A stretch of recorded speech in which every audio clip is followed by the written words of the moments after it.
The central bank has it's like 21% now, the rent. So, that also says something about the state of the economy. So, inflation is high.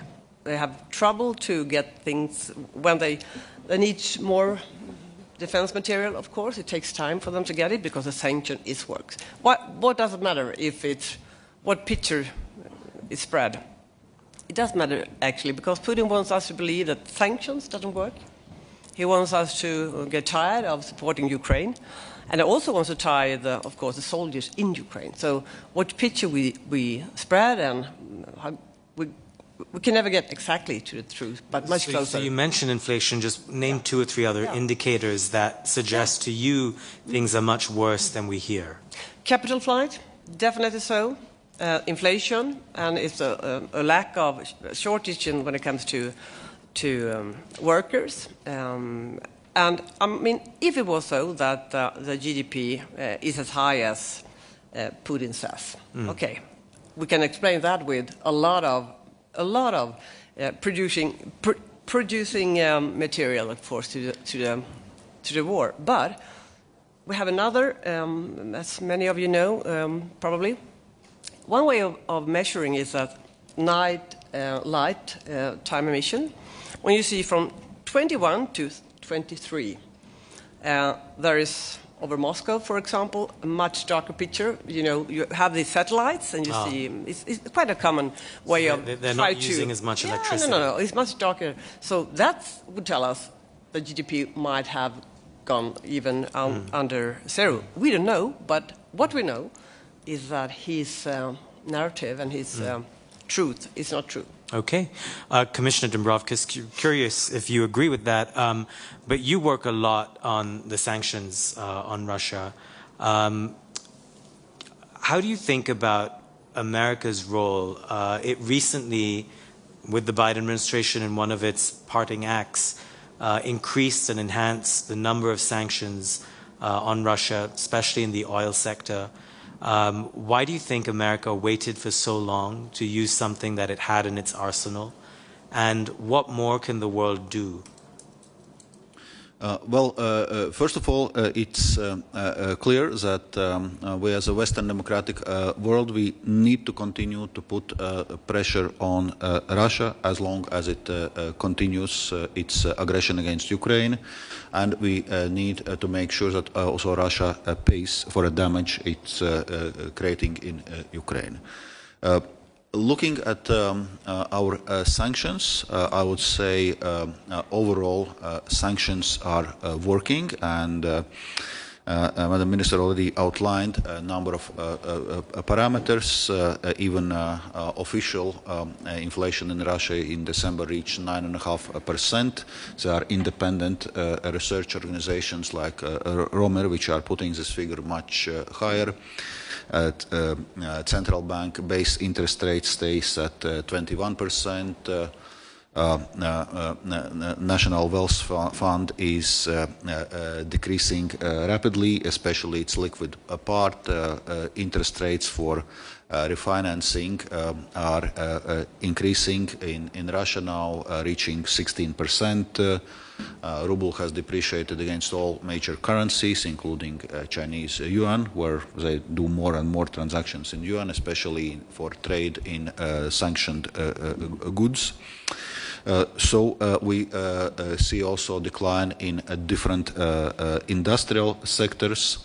But it's also true that not that we know the full picture, because Russia has stopped publishing a number of economic statistics since the beginning of the war, and not that we can trust Russian official statistics. So there are also indirect methods, as the Minister outlined, which we need to use to tell state of play on Russian economy. Then we must remember that indeed Russia's largest source of revenue is their energy exports, oil and gas primarily. There, indeed, we can do more. So G7 has introduced Russian oil price cap, $60 per barrel. But Russia is finding ways around it, operating its shadow tankers fleet, which is now also increasingly being sanctioned. For example, on Russian gas, for example, the European Union has not been able to agree on sanctions of Russian gas. Well, still, we have reduced this dependency quite dramatically. So, not least because the Nord Stream pipelines were actually blown up. But the imports of Russian LNG currently are actually increasing. So there are ways that we can still put more pressure on Russia, especially through this energy sector. And it's certainly a good news that US has now ramped up pressure still by outgoing Biden administration. Commissioner, if I may, this always raises the question, if there's more room to have stricter sanctions, why haven't you used that before? Why not impose tougher measures earlier? In an earlier part of your career, you served with Jean-Claude Juncker, and he had this well-known line that we all know what to do. If we did it, we wouldn't get re-elected. And it strikes me that part of what holds back Western leaders is domestic constraints. So either real fears about inflation, real fears about tough measures that will hurt them at home, and therefore, you know, there's a bit of a mismatch between the rhetoric of being tough on Russia and the actuality of what that is. I'll just say one more thing there, because I'm curious about the ghost fleet that you mentioned. There are reports that a lot of Russian oil, which ends up being refined in places like India, it ends up in Europe ultimately at cheaper prices. So Europe has found ways to essentially have its cake and eat it too, no? First of all, indeed, it's a very valid question, and if you ask me, we could have and should have done more. I'm certainly domestic politics play a role there, and there's a dynamics is very different in different EU member states. So what is worth noting that to agree on sanctions, we need unanimity of all 27 EU member states. So, and the fact that we had been agreeing already on 15 sanctions packages says that we can agree on many things, and we have put indeed very wide-ranging sanctions against Russia, unprecedented sanctions, but we were not able to find that unanimity on everything. And I was giving this example of Russian natural gas, which is not sanctioned exactly because several member states were objecting to this. But then on impact on European economy, first it must be said that Russia was trying itself to use their natural gas supplies as a tool of blackmail and manipulation back in 2022. And then we had to quickly move away from those Russian natural gas supplies, which we actually did. So by now, Norway is our biggest gas supplier. United States is our biggest LNG supplier. So we import more than half of our LNG from United States. So we're working also with other suppliers. So we were able to find the alternative supplies, and Russia cannot use this tool of pressure against us anymore, and otherwise there are not so much implications for European economy concerning the Russian sanctions. So economically, certainly we can do more. Important part is to find political consensus. Are you able to confirm if the Ghost Fleet supplies Europe with energy as well? Well, it's certainly not a question of ghost fleet, because a ghost fleet is exactly the ghost fleet that it's not allowed to enter, for example, European ports, and now in our latest sanctions package we were actually adding a number of those ghost fleet tankers to our sanctions list, so they are now directly sanctioned entities, so no one is doing business with them. But certainly we are following also other developments. It's true that Russia has found alternative markets in China, in India, in other places, and something we need really to follow, that then just refined products which has this Russian oil does not end up in Europe. That's a very valid question and very valid issue for us to follow. And generally, right now, with a very wide-ranging sanctions which we are already applying against Russia, increasingly important element is fight against sanctions circumvention, because as we are applying sanctions, Russia is looking for ways to circumvent them. True. Minister. Yeah, I do agree with what Valdis said, and I will just add that, I mean, it's oil that financed the war, first of all. So that's why I think we should, and Sweden, together with the Nordic Baltic countries, is working hard to get that we should lower the price cap, because that will make a great difference, because oil is first of all, the revenue. And it's not low enough right now, because clearly, Russia is able to still finance this war. There's a related element here, and that's the role of big multinational companies. So the Kyiv School of Economics has some data as of 2023 that shows that 800 multinational companies from Western and like-minded countries are still operating in Russia. Half of these are companies from the US, Germany, and France. Why do you think that's the case, that Europe hasn't been able to exert more penalties on big companies from doing business in Russia?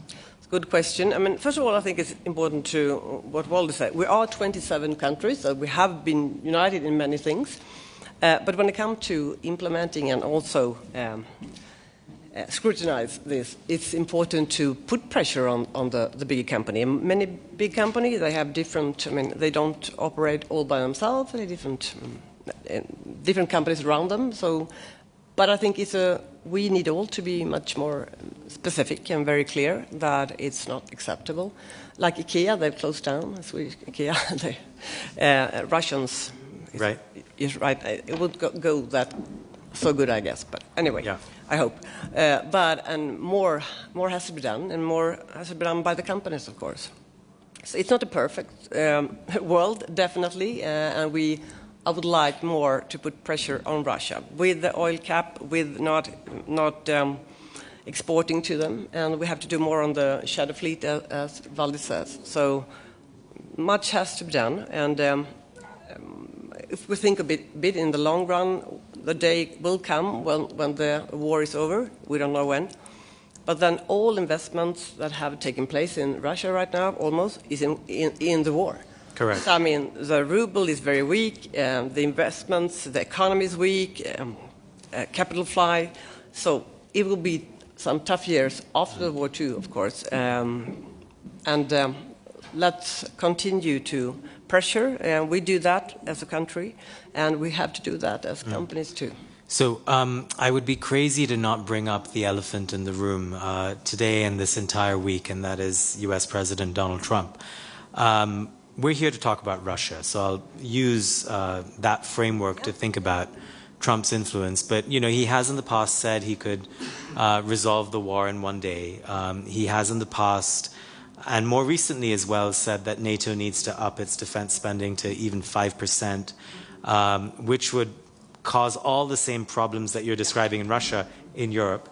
How do you respond to that? First of all, I wasn't so surprised of anything in the speech, but I was a bit sad that Ukraine, he didn't mention Ukraine, and that is troubling, I think, of course. We'll see what happens, because yesterday, me and Valdis was the same meeting as a good friend of mine, Sergei Marchenko, who is Minister of Finance in Ukraine. He came to ECOFIN, and I visited him. When I see his work, when I see all the soldiers, they are doing so so much to, not only to see that Ukraine will be free, but that Europe will be free. It's so much more to do, and I hope that the new administration also wants that. But if it's so, that they won't do as much as we hope, we have to do more. Now, when it comes to defense spending, on one hand, it's reasonable that Europe do more, because US has done very much, so that's reasonable. So I think we have to do more. But I don't think maybe even Trump wants 5% from them, because US That's what he said. Yeah, but US is also... it was hard enough for NATO countries to up to 2%, so 5% is a huge jump. Yeah, definitely, so it won't be 5%, but because I don't think Trump wants for the US economy have 5%, because they have quite a large debt. Yeah, that's true. That's very well put. Commissioner, similarly, I know you work closely with your American counterparts on sanctions. What is your sense of how a change in administration in the United States will change overall strategy towards Russia? First of all, we must understand that this is a war which is taking place in European continent. So, as European Union, we cannot shy away from this. So, it's clear that it's first and foremost for Europe to react. And given the fact that Russia is openly talking about invading other countries if they are successful in Ukraine, it's on one hand important to provide all the necessary support for Ukraine, that they can defend themselves, because they are also actually defending us, but also to ramp up our own defense capacities and defense industry. And talking about defense spending, you mentioned those 5%. So for countries which are bordering Russia or Ukraine, like Baltic states, like Poland, they are already raising defense spending to about 3% of GDP and aiming for 4%. So it just has become a necessity. So we were reaping this peace benefit maybe since the end of the Cold War, when the world could afford spend less on defense and spend more on something else. But now with Russia behaving like an aggressor, that has changed, and so we have to change as well. I have to point out America may also behave like an aggressor with Denmark. It's a possibility you have to keep in mind. Just maybe to finish on this cooperation on US. So our approach on cooperation with US is that EU and US are strategic allies. We are like-minded partners, and especially in situation where autocracies are challenging the current rules-based international world order, it's important that democracies are working together, and it is with this spirit of cooperation that we are approaching also the new Trump administration. But with there is a very clear change in outlook between the Biden administration and the Trump administration. I understand you're being very diplomatic, sir, which you must do. But there could be similar changes in Europe as well, with elections in Germany and France coming up. There is a rightward shift globally. How does that impact, and especially with your job of being trade commissioner? We're in a world now where countries are turning inward. They're more protectionist. They focus more on their own domestic industrial policy. They want less globalization. And all of this, to bring it back to Russia, helps Russia, because in a world in which Russia's forming its own blocs, we haven't talked yet about its burgeoning alliance with North Korea, China, and Iran. How is Europe thinking about that? That's exactly what I was mentioning, that it's not Russia alone. Indeed, it's finding allies, including North Korea, and it's worth noting that there are North Korean troops, significant numbers of them already engaged in this war against Ukraine. It's already happening. It's forging closer ties with Iran, which is supplying with different weapon systems, including Shahed drones. So it's clear that we we must look also beyond Russia in this response, and if there is some kind of axis of autocracies forming, it's important that we are also having our alliance of democracies to counter that. And there is cooperation with US, but also with other like-minded partners in G7 and beyond the G7 is going to be very critical, and that's how EU is going to approach it. Just give me a yes or no answer, but you still see the United States as like-minded, given that, you know, President Trump denied that he lost the last election, given that he just pardoned all of the people who were involved in the January 6th insurrection. You still see the United States as like-minded? We have United States as a strategic partner and ally for many decades, and we see United States as indeed like-minded. Of course, we see that we are going to have challenges with Trump administration, what is now being talked about tariffs. There are other areas where it's going to be difficult, but we are ready to engage very closely with the new administration. Also, there is uncertainty surrounding what exactly stance and Trump administration will take vis-à-vis Russia and in terms of supporting Ukraine. But we are ready to engage on those discussions and find, to the extent possible, common solutions. Minister, you mentioned that there could be a settlement one day, and we have to think about that day and the day after. What is your sense of, if there is some sort of a settlement, what kind of relations are you going to have with Russia after that?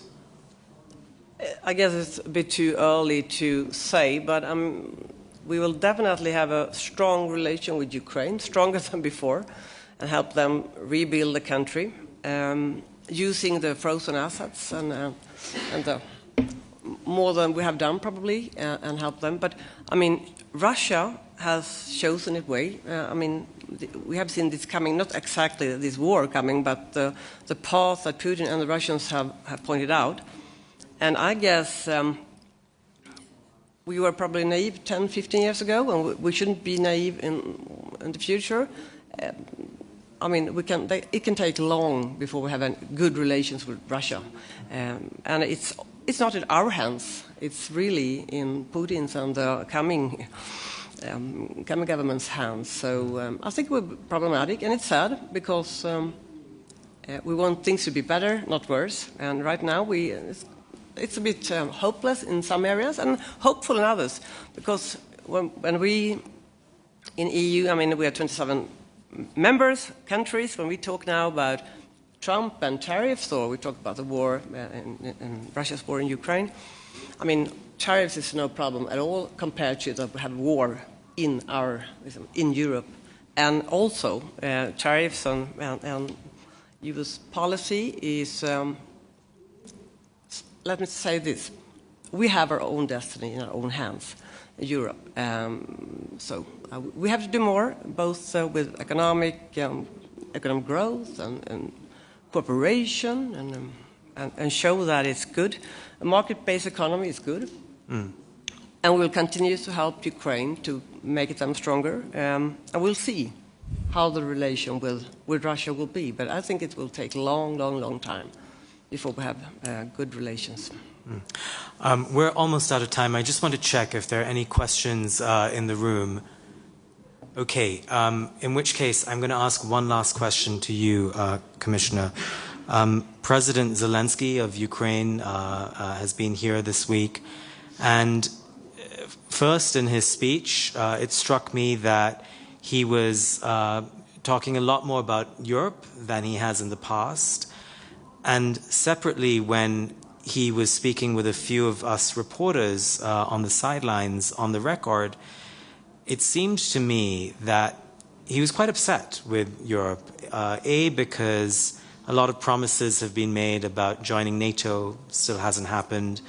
B, the security guarantees that they need for the future